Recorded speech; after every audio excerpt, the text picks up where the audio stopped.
The whole basis of the expo that we're having is from the historical fires that we used to have, and we had the big Knysna fires that everybody knows about, the George fires in 2018.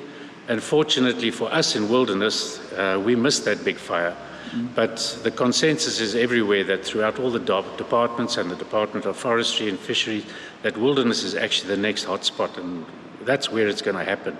So we felt that as a fire forum, we represent 7 different FMUs or fire management units in the Wilderness and Greater Wilderness area.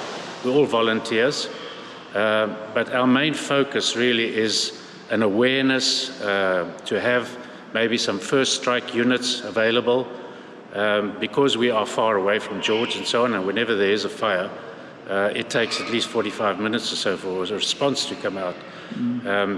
The big thing is awareness for the public, the general public, and also to get to know all their different departments and the different facilities out there, that they're aware of who is who.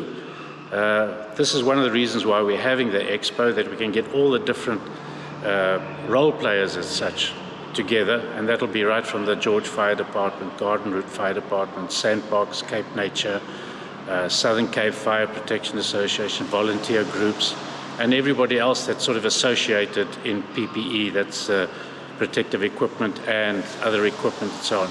And the big thing also is on aliens, alien vegetation, the threats of the alien vegetation.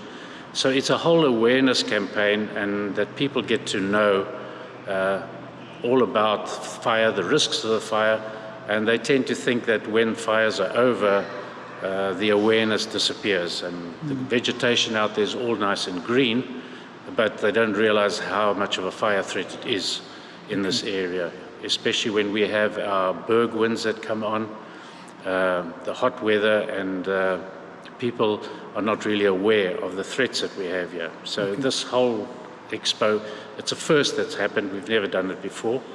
And everybody will be together. We will have a helicopter on display also, doing a takeoff, water pickup and a water drop-off, some displays from working on fire, that they can actually see the basis of how they go about putting out wildfires. And then obviously for the kids, and that there's a bit of fun games for the kids through the fire departments and tug-of-wars and so forth to attract the kids, but also an awareness for the kids on the threats of fire.